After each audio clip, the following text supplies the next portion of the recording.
Welcome to Knots Happening, your number one place for Knotfest Australia news. I'm your host, Monica Strut, and I can't believe it's been over a month since Knotfest Australia 2024.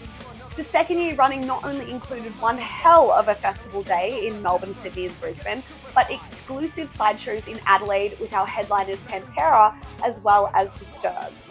In this episode, we're going to relive what was undoubtedly the biggest day of the year for Aussie metalheads. I've also got some music news for you and competition winner announcements for some of the most insane prizes we've ever given away, including our Knotfest International Spin to Win comp. The major prize will see one lucky winner have flights, accommodation and transfers, as well as entry to a Knotfest overseas. I'll also be sharing exactly where this mystery Knotfest will be held. Let's kick things off with a heartwarming story of a Knotfest engagement. Alistair Binns proposed to partner Amy James during Disturbed's set at Knotfest Melbourne. I caught up with the happy couple to chat all about how it went down. Well, Amy's pretty much a heavy metal Disturbed fan for years and years, and we always said, if Disturbed ever comes to Australia, like we have to go, there's no doubts. 5 years later, Disturbed's finally come, so... That's amazing, because I know Disturbed hadn't come out in such a long time, so thank God they didn't wait any longer, right? Yeah, pretty much, yeah. Amy's pretty much got Disturbed on repeat in the car every day, so timing for the proposal was like tricky. Do you do it before they come on, like just as they're about to come on, or do you do it halfway through, or... So I decided I was going to do it like bang on just as they're about to start, like as they're walking out on the stage. So then Amy could still watch it all as well. But then Amy had to go to the toilet, so she wasn't there just as they were walking out. So she got back to the VIP area as they started their first song. So I'm like, oh dang, I can't do it now. Got to wait for the second as they finished the first song, and then I got down on the knee after they finished their first song. And was it hard to concentrate on the set after that moment?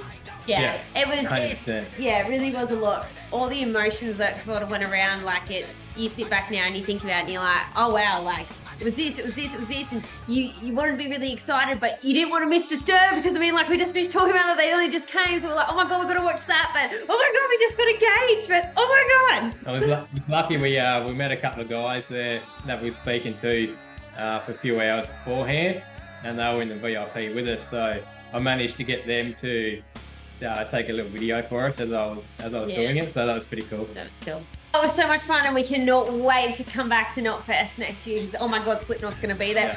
Yeah. We're so there.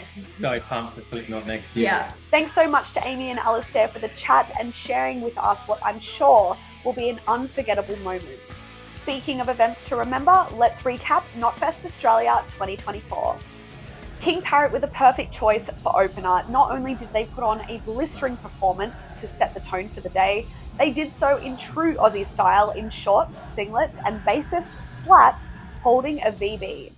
It was Brand of Sacrifice's first time to Australia, and they entered the stage to the Pokemon theme, which was a fun contrast to the utter brutality that was to come. I caught up with vocalist Kyle briefly after the Melbourne set, and he mentioned that an unexpected side effect of a new medication he was on was impacting his vocals. Having already played one Lamb of God sideshow and one Knotfest set, he was concerned, and unfortunately by the time Brisbane rolled around, Kyle had to sit it out. The band were absolute troopers though. Instead of cancelling, they put on a very special and possibly once-in-a-lifetime instrumental show instead. Wind Waker celebrated their new EP, Into the Wall, with some massive hits before Speed brought the hardcore vibes and a whole lot of friends to the stage.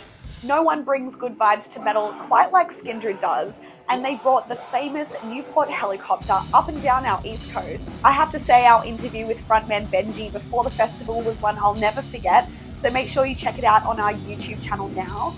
And I also got to chat to him in person in Melbourne, so stay tuned for that conversation coming soon, as well as interviews with most other Knotfest Australia acts. Escape the Fate left faces melted with shredding solos and the sing-along choruses they're known for. A personal highlight for me in Melbourne, their new record, Out of the Shadows 2.0, dropped featuring single Feral. It's a deluxe version of the album that they released back on the 1st of September last year, sporting an additional whopping 10 tracks. 𝐊𝐭𝐼𝐿𝐼 crushed it with Knotfest Brisbane, their first hometown show for new vocalist Tyler Millers. A very cool milestone indeed. Everblack Media reported 𝐊𝐼𝐿𝐼 produced one of the most intense sets of the day. Next was �WageWar hitting the stage, another band playing for the first time down under. They marked the occasion by releasing a brand new single, Magnetic, literally during their set at Knotfest Melbourne. They also just released a new track, Nail 5, on the 12th of April, revealing new album Stigma will be out on the 21st of June.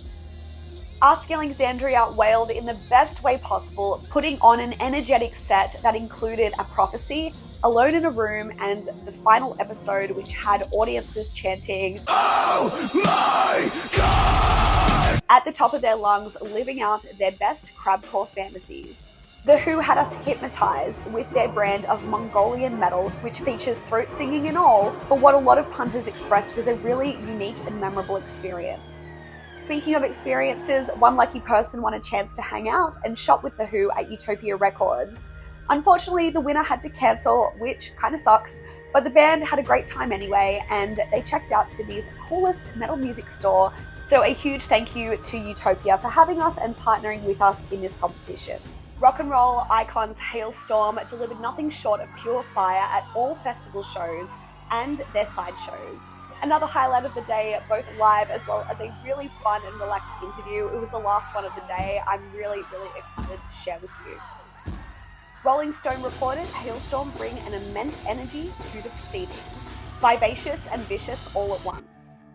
Lamb of God begin, and this is metal, the heaviest of metals, the most precise, fucked up metal of the day. Frontman Randy Blythe, a goddamn pinball of pent-up aggressive energy. I mean, what a review. The legendary metal act hit the stage just as the sun is setting, marking one hell of an iconic moment. Speaking of Lamb of God, I'm pleased to announce the winner of the Lamb of God Wrath of the Slots competition, thanks to ESP Guitars Australia and Lamb of God. One lucky winner has taken away the LTD-WA Warbird guitar. The guitar is the exact one that 𝐿𝐿𝐼 used during rehearsals and soundcheck on the Knotfest Australia run. There's also a bunch of signed items, including the latest album Omens, thanks to Nuclear Blast. And the winner is Daryl Jones. I caught up with Daryl to get his thoughts on winning the comp. Yeah, it was awesome, eh? Got the phone call, didn't really believe it at first. Awesome, you don't expect to win something like that. Totally. And can you take everyone through the prizes that were included as part of this? Because there was some pretty rad stuff. The whole prize package, it's like a couple of signed records, the signed poster and set list, and then the stage played guitar by 𝐿𝐿𝐼. So yeah, I'm pretty stoked.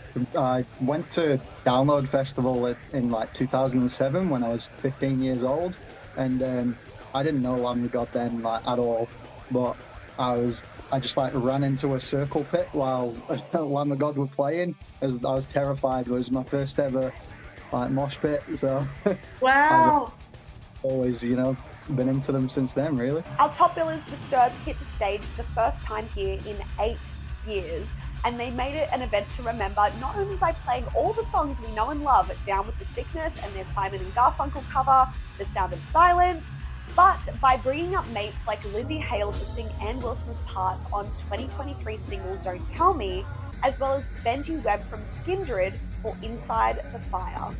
It is hard to put into words just how significant Pantera's set was for Australian fans.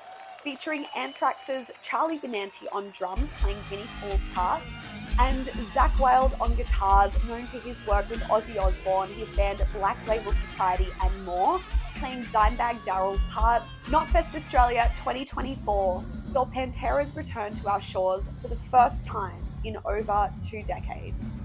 Before we dive into their set, I'm pleased to share with you the major prize winner who won a Rex Brown Epiphone Thunderbird bass, signed items, tour poster, and more, thanks to Epiphone and Pantera. And the winner is Rowan Keesh. His winning speech may sound familiar to fans of the iconic Aussie movie The Castle. Well, my name's Rowan, and I play drums. When I first bought my tickets to Knotfest, I entered the Pantera competition because I knew I was going to have a lucky month. because earlier that month I got an elephant for my birthday. And elephants bring good luck, especially if the trunk is up. And this trunk was up. When I first read the email saying that I had won the Pantera grand prize, I didn't believe it. And I thought I was dreaming. But I read the email again, and then I did believe it. So I got Steve to move the Chimera so I could get the Tirana out and take the Commodore down to Kmart. And I bought a couple of frames to put my sign, set list and tool poster in when I got home. Then I dug another hole. The cats keep burying things in it.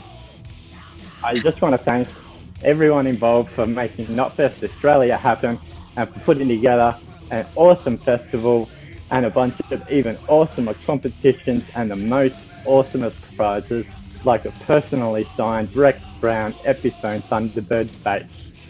Cheers for giving me my best ever elephant trunks up Knotfest experience, and all my shit is going straight to the pool room. Yeah! Okay, so on the bottom is a still shot from one of the videos I actually took because I was on barrier. Is a pic that I caught from 𝐬𝐧𝐝. Angle it a bit. Set list from the Who and the bass guitar. I'm so excited for this is the most important thing. Ready? So beautiful. Oh my God, look at it. No, I'm kidding. The prizes are real, people. So there we go. We got the bass, and they actually took it to his hotel room, got it personally signed. Getting a guy that I work with to make a clear plexiglass display case. Very, very happy. It was a very awesome show too. Whenever we got in there, which was like 11ish, right after entry, straight to barrier, all day. When did you first discover Pantera? So that would have been back in about 94 or 95. My uncle used to have a whole bunch of records and Pantera was among them. I just want to thank everyone again, like in as serious as myself for the win. It's awesome. I'm going to be there again next year. Slipknot's going to be there. Hopefully we're going to hear the self-titled album in full. Keep them coming. I'll be there at Barrier every year until I can't do it anymore. Pantera opened with a new level and left the audience with their metal cups filled, with a set that also featured Floods and Walk, a song they'd be bringing guests up on stage for, including members of King Parrot and Black Rhino, and The Who joining them on stage at the festival. An encore of back-to-back classics, Cowboys from Hell and Fucking Hostile, topped off a huge day. Wall of Sound said, "And that's how you end a day at Knotfest. Nothing left in the tank and tens of thousands of happy punters heading home." Heavy Mag reported, Knotfest bands, organisers and fans once more proved that with music, metal will always be the victor. And with Knotfest Australia 2025 already being announced as part of Slipknot's 25-year celebrations, it's already shaping up to be a cracker next year. Before we get into the details of the Knotfest International winner, let's talk about Slipknot for a moment. After teasing the concept of club shows for months, it finally happened on the 25th of April at Pappy and Harriet's in Pioneertown, California. The show was cryptically advertised on a billboard in the middle of the desert. Tickets were just $9 US, with all proceeds going to the Joshua Tree No Kill Shelter and Boys and Girls Club of the High Desert. Fans were treated to a time warp experience, with the band celebrating 25 years, donning their famous red jumpsuits circa 1999. The band then went from playing the 350-cap venue to co-headlining Sick New World just days later alongside System of a Down in Las Vegas.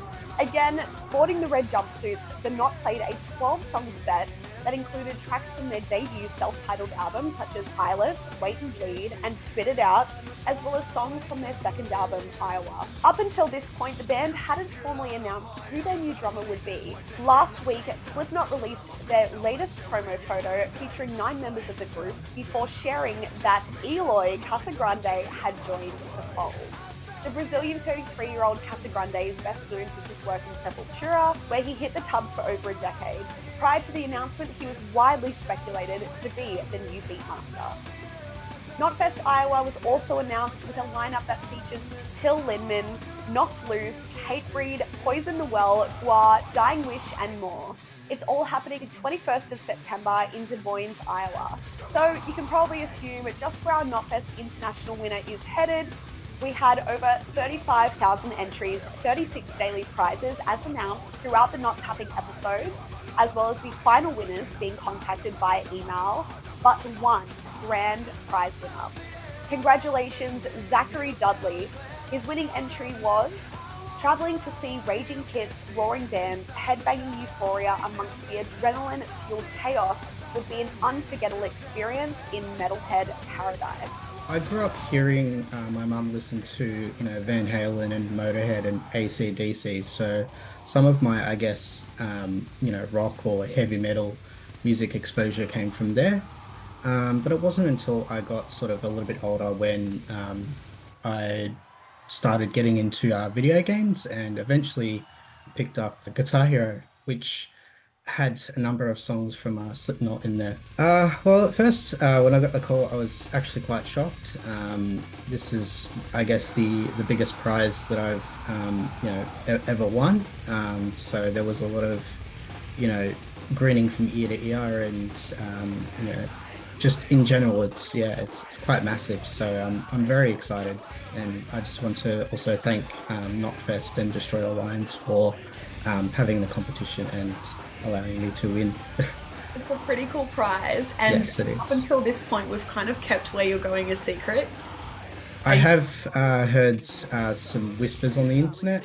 Ooh, well, I mean, where do you think you're going? I've heard it's based in the States somewhere.